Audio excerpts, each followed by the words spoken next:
Hey frogs and toads, today's lesson is about the wettest medium of them all. That's right, I'm talking about watercolors. How do they work? What are they? How do you use them? Today I'm joined by Andrina Learmonth of Banana Moon Comics, a super talented artist and a hilarious comedian who blends comedy and art together in a way that is just chef's kiss. Together we get into a lesson about watercolors, and we even managed to make a beautiful little ice cream cone. Without further ado, here's watercolors. Watercolors are water-based paint made of pigment and a water-soluble binder. So it's pretty much, it's color in water. It's color that they somehow got into water. Well, I think we're putting the color in the water when we add the water to the color. It like lives in water. It comes alive in the water. Same here, sister. One of its defining features is transparency. It allows light to pass through layers, creating luminous effects. A cool feature of watercolors, if you've painted something and you're not exactly happy with how it looks, or you want to change something, or you've thought of something better, you could add a bit of water and you can kind of like Frankenstein that bitch and like wake it back up and have it do different stuff for you. It's very easygoing. It's an easygoing medium for sure. The way that I have my desk right now, I'm kind of worried about gravity, but that's fine because it's art and you're supposed to let it be messy. Amen. So. Gravity is a factor though. Gravity is always a factor. It's the only thing keeping me grounded. Hey, are we ready to get messy? I think I am. I'm ready. I've been too clean. So let's start with assembling our materials. We're gonna need paints, first of all. Okay. You could get any kind of watercolor paints will do. We need brushes. So a round brush for versatile washes, details, and fine lines. Then we're gonna need a flat brush for large washes and sharp edges. And then finally, a detail brush. They cannot make brushes fine enough, I find. They can't. I mean, I have this little itty bitty one right here, but the problem that I run into with it, and I don't know if you can see it well, maybe I should do the whole like makeup influencer thing, but it doesn't pick up a lot of the watercolor because the brush is so tiny. That's something I struggle with that one. We need a paper. When doing watercolor, I believe the thicker the paper, the better, so that it can really absorb. I have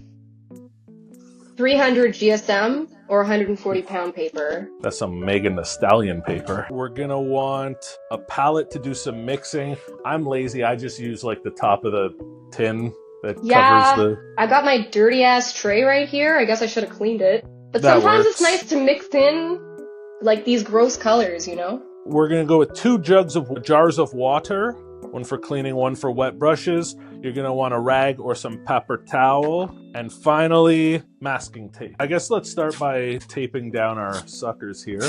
Do you have like a best practice for this, or just go for it? Best practice is if I sit down and do anything, I'm doing great. Let me just say this is, again, watercolors for beginners. So if anyone's watching and has some knowledge or intel on watercolors, feel free to drop it in the chat. We're always down to learn. So we're gonna tackle the basics to start, at least. The way to activate a watercolor is just to wet it. So you just take a bit of water, put that on your brush, and then pick a color you want. Andrina, what color are you feeling today? Ooh, I'm feeling this little pink. This little pink, what's it called? The rose. Cridon? Rose? Cridon. And I already wet my palette with I got a little spray bottle, which is always a good thing to do. Like just a couple minutes before, wet the whole thing, and then, I don't know, I learned that on a YouTube video somewhere. That sounds smart. So you kind of dampen the whole thing. Yeah. So it's all just because it absorbs it. Yeah, so they're all like a little warmed up. Exactly. So the paint spreads and blends naturally when water is added. Pigments will settle differently depending on how much water is on your paper. So depending on how much water is how much the paint's gonna paint. Yes. So here's a pretty watery stroke. That's nice. And then we're gonna try a really kind of a dry one. This is like a really pigmented stroke, which I like, because it shows me exactly what color I'm working with, but I'm gonna dilute it with more water and see what happens. I'm like adding water to the top of it, so it dilutes the top, and then all the water is running to the bottom with the color. So it's like super dark at the bottom, super bright at the top. And I don't know, I kind of like the way it's blooming into the paper. It's way prettier than the one that was just pure color. What I find cool is you could then, like if you're gonna add some shit to it, you could see that there's layers to it. It's not just covering it, you could still see the thing behind it. There's a bit of like an opacity to watercolor. Yeah, I think it's different from like acrylic painting in that you start light and then you work your way dark. Whereas acrylics, you can just paint on top of every layer and kind of like wipe it out even, or blend it in, or whatever you want it to do. You can let it dry and then paint over top of it and it's like completely opaque. Watercolors are always a little, got like that lower opacity, like transparency to it. They're not 100% committed. Yeah. They're kind of vague, the vaguest of But they colors. are, in a way they are committed, because like you can't really erase it. Like you can't just paint, you know, if I'm painting like brown over this pink, it's not going to erase what's underneath. You're still going to see a little bit under that pink undertone. We're going to move to an exercise on controlling the water. So somewhere on your paper, I want you to draw 4 squares. So in each square, paint a flat wash using a different amount of water. So I guess with one color, do 4 different densities. And you could also add water to your canvas or your page first. Fun fact. Yeah, that's called painting wet on wet, and it changes completely like the way that the paint reacts to the paper. So I think I've done my sort of wet, sort of dry. I'll go super dry and then a wet one. How's yours looking? Good. I'm just adding a little bit more water to the page, but we're saturating the brush with pigment now. This is very dry. See how dark it is? Dark a shade. Ooh, I like the wet one. I like wet ones too, although I prefer a bidet. I always think about washing my butthole when I'm watercolor painting. I guess there are similarities. Yeah. So for this last quadrant, I'm going to put the water first and then drop in some paint and we'll watch it explode. Oh, I didn't do that. I'm going to do that. The water dropper I'm using is covered in black ink, so none of this is done properly. That'll be a really cool mix, actually. Maybe I'll use a different color for this. Just slightly different. Here, so now that there's water on the page, all you gotta do is drop in a bit of paint and watch it go. Oh, it's beautiful. It looks like I just drew the Japanese flag. There it is. Gorgeous. And I didn't even touch it. I just dropped it right in the middle. So let's take a second to analyze how the color kind of works for each quadrant we made. You could see the less watery ones are darker. My personal favorite is when you just let the water splash in and do its own thing. Let it off the leash. It just kind of makes its own pattern and then you can figure something out from there. But I like the medium one too. Like I just dropped in a couple more dots after the fact, and it doesn't spread as much when there's not as much water there. So once it's kind of sunk into the page, it still spreads, but like only a little bit. And I don't know, there's something satisfying about that too. I find even the strokes that I was doing originally, you could really see now that it's dried. The wetter the stroke, the more it kind of bleeds out after, versus the drier, it kind of stays pretty in bounds. You could just paint in water and then add the color to it afterwards, and the color would stay within the confines of where the water is on the page, which is a fun way to do things, because then you can add different colors to different parts of your water. Does that make sense? Yeah. And then it's like a tie-dye shirt. They just like melt together. Now we're going to move on to some techniques now that we've got a base understanding of how these suckers work. Our first exercise is just a straight up flat wash.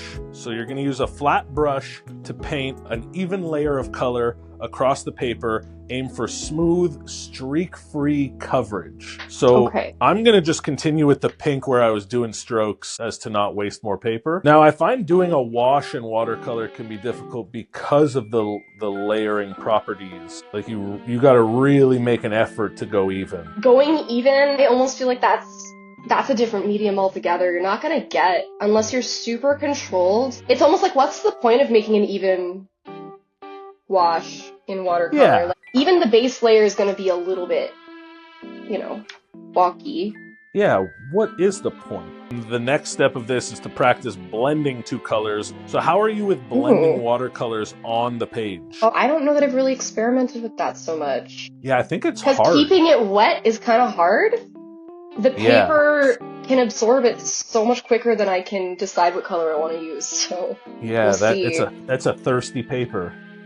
So I'm gonna go with a green for contrast. I'll go And for I'm gonna blue. so I'm kind of painting over some of these pink parts with some of this here green, and you could see that it blends it. It starts blending it and creating new colors. It doesn't look like I'm blending it at all. It looks like I'm painting over it, and I'm getting a little bit of a purple. Yeah, just a little bit. I can see the blue through it, especially there. I feel like I'm erasing part of the pink. It's pretty though. It's very pretty. Part of me does wonder if it's the paper too, because like the thing is, if you have bad paper, which I do, it won't always react the same, because there's also the difference between like watercolor papers. There's hot press and there's cold press, and like cold press generally it's more rigid, like has more ridges, like it's rougher as a texture, and then there's hot press which is like smooth. Your blending will look different. Based on the paper. Based on the paper. And does it matter if you use like flat water or bubbling water or distilled? Well, one's gonna taste better. Yeah, when you eventually eat your finished artwork. We're moving on now to practicing wet on wet. Wet a section of your paper with clean water using a round brush, and then drop in a pigment of whatever color you want and watch it spread, and then add another color and watch how they merge. So for example, I'm gonna do a wet blob over here, and then I'm gonna drop in a dash of blue and a dash of yellow, and we'll see what kind of green nonsense comes from it. Very cool. So that is a hint of blue, and then what happens when we add a hint of yellow to that there blue? Whoa. You got some green. We're gonna move to experimenting with effects. This first exercise is for layering and glazing. Paint a simple shape like a circle in a light color. So we're gonna start with a light circle of, I'm gonna go with an orange. We're trying to make it like as even as possible and light. Sure. Yeah, I mean, no one's grading this or anything, but yeah, for your own. I don't know. I do my best work when I know I'm being graded. So yeah, when there's that's judgment why this looks like impending. trash. Yes, I need the judgment, or else I'm too relaxed. You know, you could just make art and enjoy it. That's impossible. I don't know what you're talking about. That's bullshit. Who's told you that? I kind of just been trying it. Ugh. I've just been making stuff, and when it sucks, like, no one comes and takes me away after. I put myself in the doghouse. So once your thing is dry, which shouldn't take too long because these watercolors dry real fast, take a slightly darker color. I'm gonna go with like a darker red, and I'm gonna go triangle on top of this bad boy. I've got what's called a Prussia blue. That's this blue here. It's really gorgeous. This isn't quite dry yet. You just breathe on it. You ever mess around with making your own colors? Like the pigment itself, or like mixing Yeah, to get the pigment. Never. I don't know how do you Me do that? neither. I've seen some courses that I've bookmarked and not taken. I've seen like Instagram reels of people doing it, and it's just one of those things that I'll pay money to just buy it. You know what I mean? Yeah. I'll pay money to just buy it. Because this shit lasts forever. That's what I like about watercolors too, is like you can be a cheap bitch and still have a good collection. Because you just buy one palette, you mix your own colors within that palette. You can make anything, really. And it's not like, unless you want it's not metallic. like oil. Yeah, it's not like oil paints where you gotta like invest and like you can't waste that. It's so expensive. I'm so guilty of that. I have a whole box of oil paints just over there, and I don't even know how to oil paint. So, because I'm a hoarder, I have a problem. You go into an art store and everything is delicious. Like, I want all of it. Yeah. I don't know how to use any of it.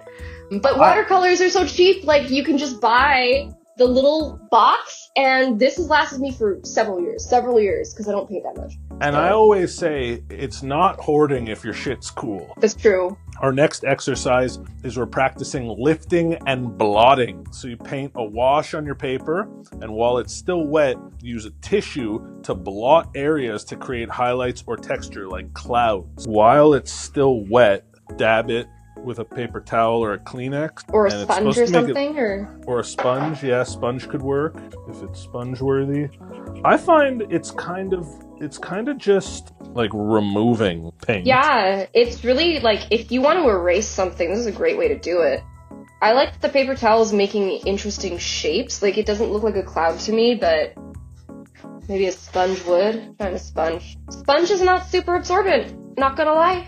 Just using like a basic little sponge, and honestly the paper towel picked up so much more bounty the quicker picker upper. Like this is a cool way to make a gradient because it got a lot lighter. So with a clean, damp brush, we're gonna re-wet a part of it, and that should reanimate this sumbitch. And we're lifting. Yeah, and then maybe, I mean, it definitely like it gets wet again, if that's what it meant. I like this. This is nice. I'm just rolling my clean brush over the wet, and it is picking it up. It's a lot more subtle than the paper towel. And actually, it's picking up the pigment. I can paint with it afterwards. Cool. Yeah, it doesn't leave as much pattern as the paper towel did. Yeah, if I was gonna draw clouds or paint clouds, this is how I would do it. We're gonna move on to our final project. So now that we've practiced our techniques, we're gonna put it all together into an expressive painting, a melting ice cream cone. This will help reinforce blending, layering, wet on wet techniques, and creative textures. Step 1.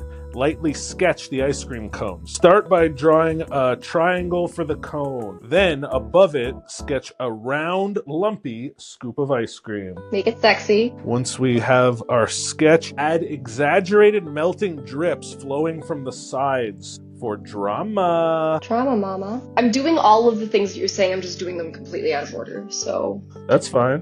Don't look at me. Way. These lessons are like a Harvey's burger. Have it your way. So once you've done your drips, if you want, you could sketch a little chaotic puddle at the base. Hi, puppy. Hi. How's he doing? Oh, he's so goddamn big. Is little Zara? Sorry to disturb you. You're just sleeping next to me. That's so cute. Once you have your sketch, we're gonna move on to painting. So start with a base layer. We're gonna mix a warm brown with a mix of orange, blue, and yellow and red. The other thing that's kind of difficult with watercolors sometimes is making enough of the mixture. Like getting enough water, getting enough pigment, and then making sure that it actually covers the entire area. I'm never correct. I always have to mix more. Yeah, very fair point. Same here. And we're supposed to add a blue to it? Yeah, a bit of orange, bit of blue, bit of yellow, bit of red. Makes a kind of a puke color here. So I'm going to use this gross brown to fill my cone. While it's damp, use a dry brush to add diagonal lines. Cool. Don't even add any color or wet anything, just while it's damp. That's cool. You could really add texture without even using anything. Now let it dry, and then add a second layer with a slightly darker brown on one side to create depth. So we're gonna add a little bit of shading. So what I'm doing is I'm just adding a bit of water to blend my shading. And then we're gonna paint our ice cream. So we start with some wet on wet. Pick a fun ice cream color like pink for strawberry or blue for bubblegum. Is blue bubblegum? Yeah. The fuck? Blue's always been bubblegum. Really? Everywhere I've gone. What do you never get bubblegum flavored ice cream? No. Where is your joy? No, I can't blame you too much because the bubblegum that they put in the ice cream is just powder. It's gross. Yeah. It's like the same shit they make the dentist grade toothpaste out of. Gross. No, why'd you have to say that? While it's still wet, add, I guess, like little highlights of a different color. Like I'm gonna go brown and add some chocolate. Okay. Swirls. I feel like I'm about to make the most unappetizing ice cream cone you've ever seen. And that's okay, because I can just go to the store and get ice cream after this that's actually pretty and good. And the beauty of naming an artwork after it's done is you could really get away with whatever it is by just naming it something. Oh, we're gonna name these? If you accidentally paint like a bad looking ice cream that it doesn't look appetizing, you could just name it like unappetizing ice cream, and then it looks like you nailed it. You're right. Art is easy. Using the same wet on wet technique, paint the drips hanging from the scoop. Add extra pigment to the bottom of the drips so that they look heavier and gooier. Now we can move on to the fun little details like sprinkles and toppings. You could use a small detail brush, like the one we picked out earlier, to add sprinkles, chocolate chips, or syrup drizzles. You could let them slightly blend into the ice cream for a realistic melty effect. So use your imagination, whatever you want to put on your ice cream, whether it's sprinkles, whether it's chocolate syrup, whether it's fucking mustard, whatever you want. Now's when we're gonna add that to our cone. Mustard?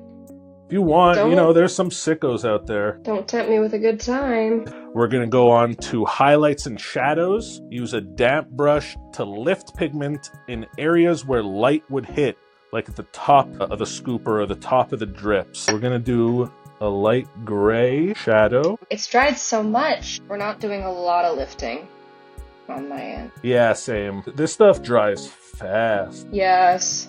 I really feel like watercolors force you to work fast, force you to have a plan ahead of time, or force you to be super chill about it. Exactly. Yeah. Either come prepared or relax. Yeah. Live with the consequences, because there's no going back. For our final cherry on top, we're gonna put a little cherry on top. So let's go with a red. And what color is a cherry stem? Like a dark brun? I would say a dark brown or dark green or a dark red if it's a maraschino cherry, right? Cool. I'm gonna like literally put it on top of it like it's wearing a hat. Like it is gonna look so fun and fashionable. Once we've done our cone, our ice cream, our drips, added our cherry on top, put whatever sprinkles, chocolate chips, whatever you want to add. The final touches are, and these are kind of optional, outline with ink or colored pencil for a more defined kind of cartoonish look. Do you ever do that once you've watercolored? Then outline? I do.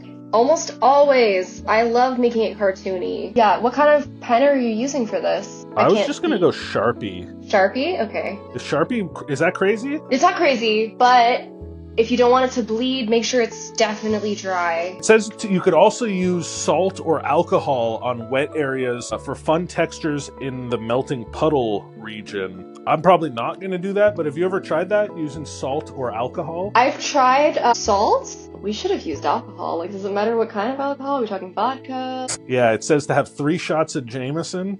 Okay. Next time. If you want, you could flick tiny paint splatter around the puddle for an extra chaotic effect. So I'm gonna wet my brush and go a little darker on the ice cream color, and then just flick my brush. And that's not a euphemism for anything. Mm-hmm. Sure. Ooh, cool. Okay. How's yours looking? It's looking better by the second. I might do a quick background addition. What are you doing? Just gonna add a bit of orange to the background. Oh my god, look at me not caring. This is crazy. So out of character for me. Hell yeah. I never paint this laid back. I am always hunched over, like... Check out this tape pull. Oh, it definitely leaked a bit. That's okay. And that's an ice cream cone. I'm gonna add the Siggy so that it's officially an artwork. We did it! Got my little ice cream. Wow, beautiful. So this is my finished watercolor ice cream cone. Andrea, thank you so much for doing this. This was so much fun. And that, Frogs and Toads, is our watercolor lesson for today. I hope you learned something. If you want to send me a letter or a painting, I'll send you something back. Here's the P.O. box. Make sure to check out last week's video where we learned all about the basics of acrylic paint. Until next time, thanks for everything. Bye. Get creative!